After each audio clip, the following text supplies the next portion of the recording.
Դուք հայ առաքելական եկեղեցու հետևորդ եք, չէ՞։ Ես մկրտված եմ հայ առաքելական եկեղեցում եւ առնվազն ինստիտուցիոնալ առումով այդ համարվում եմ հայ առաքելական Եվ ինչպես եք վերաբերում այս օրերին եկեղեցի իշխանություն վեճին, հա, այսպես ասել, տեղի ունեցող զարգացումներին։ Ես կարծում եմ եկեղեցի իշխանություն վեճը չի սկսվել այս օրերին, այդ վեճը սկսվել է բավականին վաղուց։ Օրինակ, եւ եթե ձեզ թվում է ես պիտի խոսեմ Բագրատ Գալստանյանի սկսաշարժման մասին, ոչ, դրանից էլ ավելի վաղ է սկսվել եկեղեցու սկսած հակամարտությունը պետության դեմ։ Ես շատ լավ հիշում եմ, օրինակ 2022 թվական, եթե չեմ սխալվում,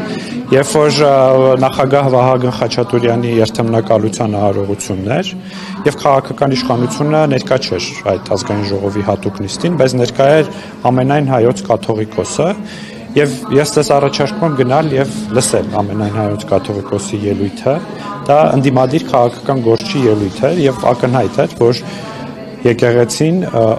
առնվազն քաղաքական իշխանության, բայց ես նաև կպնդեմ, որ պետության դեմ բավականին վաղուց պայքար է սկսել։ Պետք է քննադատի պետությանը, պարոն Խանդայյան, պետք է խոսի եկեղեցին երկրի այնպիսի խնդիրների մասին, ինչպիսին օրինակ այն ժամանակ Արցախի հարցակար եւ այլ անվտանգային ու մարտահրավերներ մարմնավոր։ Բնականաբար Հայաստանում ուզում եք լողություն պահպանել։ Չէ, բնավ ոչ, բայց նաև եկեղեցին պետք է մնա իր լիազորությունների, իրավունքների, խնդիրների շրջանակներում եւ ակնհայտ է, որ այդ շրջանակներից դուրս է եկել եւ սկսել է քաղաքական ես ասում եմ իրենց հայտարարություններով դրանք քաղաքական պայքար են սկսել, այսինքն կուսակցական գործունեություն են սկսել ավելի Որ կուսակցության հետ է կապված։ Ես կուսակցություն նկատի չունեմ որևէ կուսակցության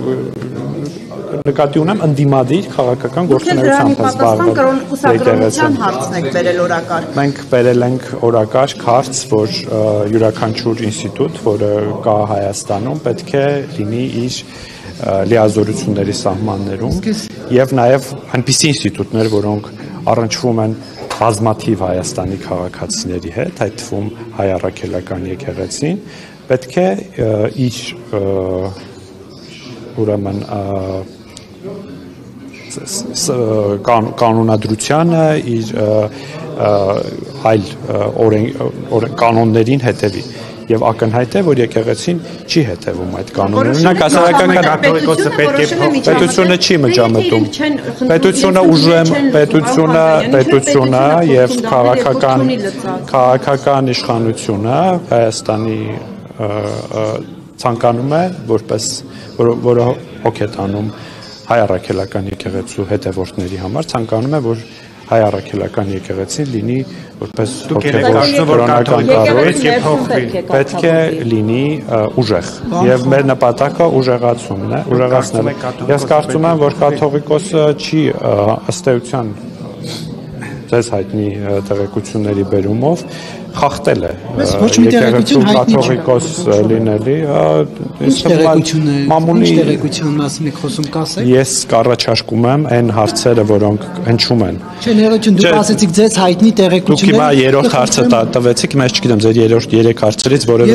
մեկին պատասխանեմ, հիմա թույլ տվեք, ես կպատասխանեմ այն հարցին, որին ուզում եմ։ Ես առաջարկում եմ, որպես քանի որ կան հարցեր, հարց են չէ, հանրային հարց է հնչել, որ Այսինքն իմ հարցին չի խուսափեցիք, նո չեմ մնա։ Ոչ մի հարցի չեմ խուսափել, որևէ հարցի չեմ պատասխանել, Նարեկ։ Ինչու է։ Որովհետև ընդհատում եք ինձ։ Այսինքն եթե ճեպազրույցի ընթացքում հարց են տալիս, դուք պետք է հունից դուրս գաք։ Սա նոր գործ է լավ ոչ է։ Երբ որ ավարտեք ձեր խոսքը, ես կսկսեմ պատասխանը եւ դուք միջև վերջ պետք է լսեք։ Ես լսել եմ ձեր պատասխանը, բայց նաև հարցը։ Հիմա ես կարող եմ պատասխանել, չընդհատեք։ Ես ուրեմն եկեղեցու ամենայն հայոց կաթողիկոսի կուսակրոնության ուխտի խախտման վերաբերյալ հնչել է հանրային հարցադրում։ Այդ հարցադրմանը եկեղեցին մինչև այս պահը չի պատասխանել եւ ես շարունակում եմ այդ հարցադրումը արդյոք ամենայն հայոց կաթողիկոսը խախտել է կուսակրոնության ուխտը եւ ես ակնկալում եմ եկեղեցուց պատասխան եւ ես նաեւ ձեզ եմ առաջարկում որպես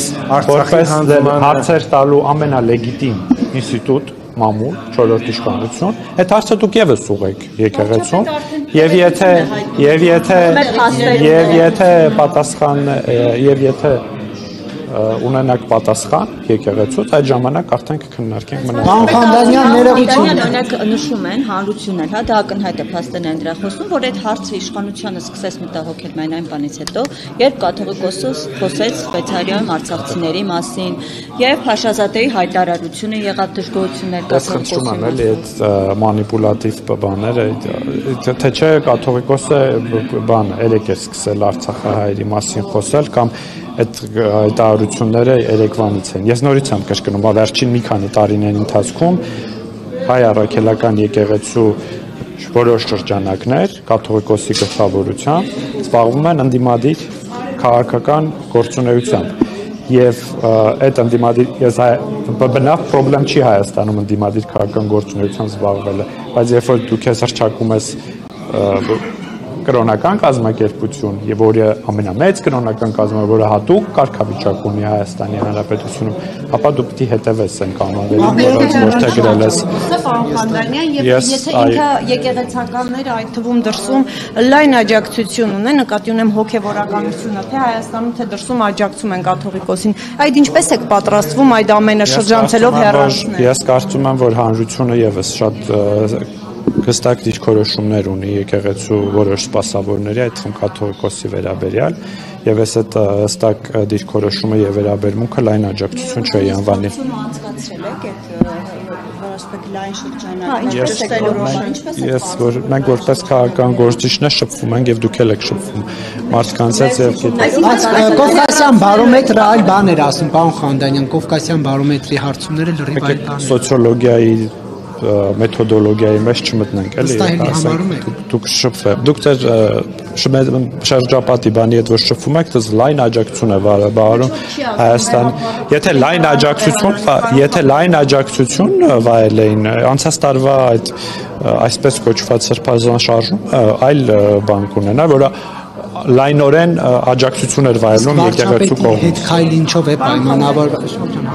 վարչապետի հետ քայլ ինչով է պայման։ Նախ այս որ ստատուսներ չի գրում, կարելի է դա համարել հետ քայլ թե ոչ եւ Շատ կարևոր հարցեր է տալիս պարոն Կիրակոսյանը, խնդրում եմ թույլ տվեք, որ հարցը արդեն 3 անգամ հնչել է։ Ես դա հետ քայլ չեմ անվանում, հարցը շարունակում է մնալ կարևոր եւ մենք շարունակենք այս թեմայով քննարկումները, բայց կրկնում եմ, որ եկեղեցուց ակնկալում ենք հանրային հնչեցված հարցադրմանը պատասխան։ Իսկ ինչու գրառումներ չի անում, ներողություն, իսկ ինչու գրառումներ չի անում այլևս Նիկոլ Փաշինյանը։ Ես կարծում եմ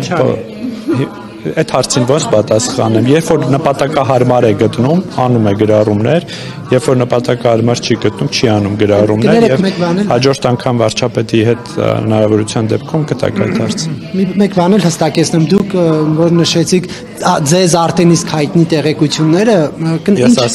ինչ նկատի ունեք։ Ես ասեցի հանրայնորեն։ Չէ, ներողություն, դուք ասեցիք ձեզ արդեն իսկ հայտնի եւ դրա ես այդպեսի բան չեմ ասել, ես չեմ ասել ինձ հայտնի տեղեկությունները։ Ասեցիք ձեզ արդեն իսկ մեզ նկատի ունենալով ասեցիք։ Այո, որովհետեւ կան օդում կախված տեղեկություններ այն մասին, որ կաթողիկոսը խախտել է կուսակրոնության ուխտը եւ խնդրում եմ չժխտեք, որ կան այդպիսի տեղեկատվություններ եւ դուք գիտեք այդ տեղեկատվությունները։ Ճիշտ է, մամուլում կա, բայց դրանք հավաստի եք դուք։ Իշխանության ներկայացնես միայն ընդհանրապես դեպքերից մի քանիսն են ընդհանրապես այս տեսակետը կիսում։ Սա արդյոք չի վկայում եկեղեցու վերաբերյալ, եթե հետևենք ընդհանրապես մի քանիսն են, որ Նիկոլ Փաշինյանի գրառումները կիսվում են, աջակցում են։ Սա արդյոք ներսում էլ էս մասով տարածակ չկա տարաձայնությունը դարձում։ Ես կարծում եմ ցուցիչ չէ։ Ես կարծում եմ, որ դա կարևոր հարց է։ Գիտեք, Հայաստանում տարիներ շարունակ եղել են տաբուացված թեմաներ։ Այս թեման եւս եղել է տաբու։ Եկեք խոստովանենք, որ մենք բոլորս միշտ մտածել ենք այս մասին, միշտ բասի։ Ես նորից եմ կրկնում, հայ առաքելական եկեղեցին ունի հազարավոր հետևորդներ, ու այդ հազարավոր հետևորդները Հայաստանի քաղաքացիներ են, ու այդ Հայաստանի քաղաքացիները իրավունք չունեն խաբված լինելու։ Իսկ եկեղեցին ինչպես կարող է միջամտել քաղաքացիների ընտրությանը, կյանքին եւ այլն։ Այդ փաստը նոր հայտնի դարձավ, հիշում եմ 18-ին Եկեղեցին բացարձակ իշխանություն չունի, ներողություն Հայաստանում։ Պարոն Ֆանտանյան, լավ, ենթադրենք նման խնդիր կա, բայց այդ փաստը իշխանությունների ով կարող է տեսակետ արտահայտել։ Ցանկացած մարդ Հայաստանում կարող է տեսակետ արտահայտել, դուք դա շատ լավ գիտեք, որովհետև դուք ձեր զրուցակիցները հատկապես արտահայտում են ամենածայրահեղ տեսակետները մեր երկրում։ Հոգևորական Փաշինյանը կաթողիկոսի հետ նկար էր հրապարակում, ասում էր սա բացառիկ է, հանդիպում էր Միրոնովնեքին, հիմա այս հարցը նոր,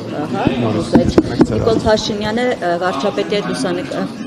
կաթողիկոսի հետ լուսանկար էր հրապարակում, ասում էր սա բացառիկ դեպք է, մասնակցում էր միջոցառումներին։ Հիմա այսքան այս խնդիրը նոր սկսեց հուզել, եթե իսկապես նման խնդիր կա նոր իշխանությունները։ Դե բնականաբար հանգամանքներ են ի հայտ եկել եւ նաեւ այդ հարցադրումը, որը արվել է կաթողիկոսի վերաբերյալ, դրանք հանգամանքների բերումով են ի հայտ եկել եւ երբ որ նոր հանգամանքներ են Երևան գալիս, ապա նորից այն տեղեկությունները, որոնք պատտվում են օդում։